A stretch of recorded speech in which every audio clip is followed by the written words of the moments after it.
ven estos niños? Están en clase en 1932, en París. Y también estos, por la misma época, en Birmingham, Ámsterdam y Berlín. ¿Se han fijado en los edificios? Todos tienen ventanas enormes, o directamente muros abatibles. Son las conocidas como escuelas al aire, también llamadas en la época escuelas antituberculosis. Instituciones especialmente diseñadas para prevenir y combatir una pandemia que venía asolando muchas grandes ciudades durante el siglo XIX y principios del XX, y en las que, como en París, llegó a ser la causa de la muerte de la mitad de los jóvenes fallecidos en todo el siglo XIX.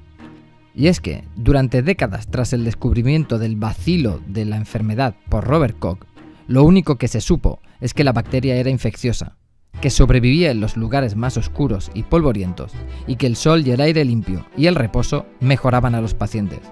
Por eso, todos los grandes arquitectos y diseñadores de la época se lanzaron a diseñar hospitales con ventanas más grandes, sanatorios con enormes terrazas, viviendas elevadas para huir de los gérmenes y muebles aerodinámicos donde el polvo no se pudiera esconder.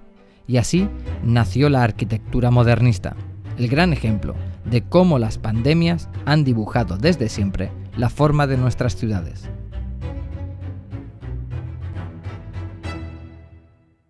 La tuberculosis fue la gran obsesión entre finales del siglo XIX y principios del XX porque costó mucho encontrar la causa de la enfermedad. Era una de esas enfermedades desconocidas que se propagó por toda Europa desde finales del siglo XVIII y en torno a la que se construyó la teoría de la transmisión por culpa del aire sucio que había en las ciudades.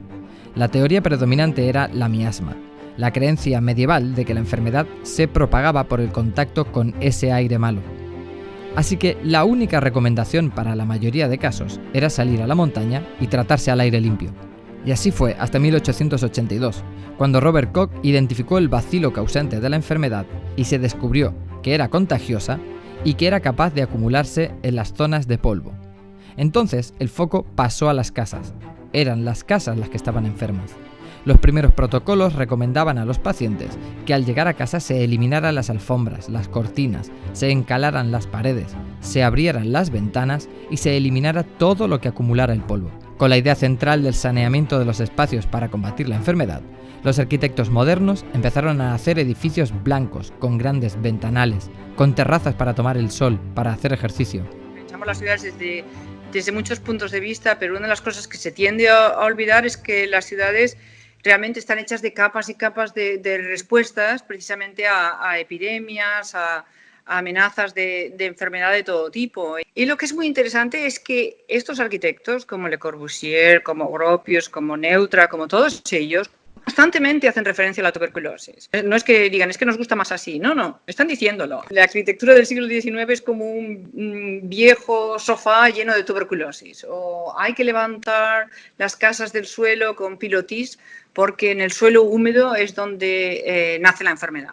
Los modernistas querían crear ambientes curativos, limpios física y simbólicamente, de enfermedades y de contaminación.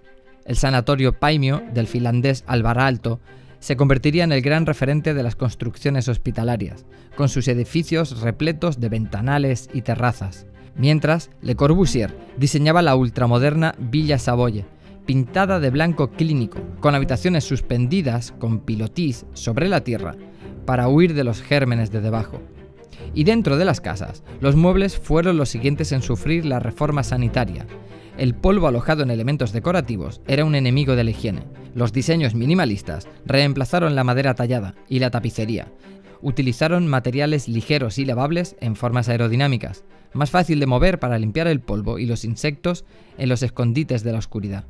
Pero si la tuberculosis provocó cambios sustanciales en el diseño de viviendas y edificios, la otra gran pandemia del siglo XIX, el cólera, se tradujo en los grandes cambios urbanos y de planificación de las ciudades.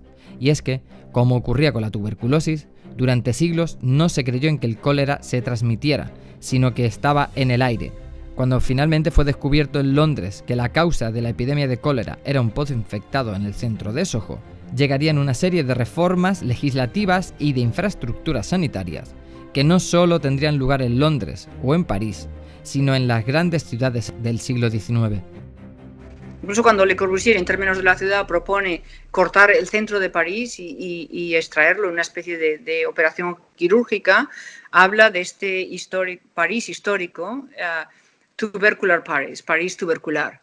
Cuando Le Corbusier llega a Barcelona y también propone un plan de saneamiento, y se llamaban así, de saneamiento del centro de Barcelona, también es así. O sea, él propone mantener las calles más importantes del casco histórico y realmente limpiar detrás y eliminar todos estos densidad urbana donde se transmitía la tuberculosis. Con los años y el avance de la ciencia médica, llegaron versiones más avanzadas de antibióticos y antivirales, y el uso de la arquitectura para tratar las enfermedades infecciosas disminuyó. Pero hoy, con la pandemia del COVID-19, el mundo ha vuelto a sentirse tuberculoso en cierto modo. Los hospitales no estaban pensados para soportar la enorme avalancha de enfermos, ni diseñados para tratar enfermedades de tan alto contagio. A la población se le ha pedido que cambie de ambiente, se le ha pedido que se quede dentro, en sus casas, y ha trasladado la oficina al hogar, que no estaba preparada para ello.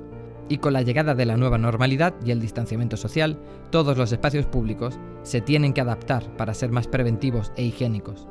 Sin vacuna todavía a la vista, la arquitectura y el urbanismo vuelven a tomar el protagonismo en la lucha contra una pandemia.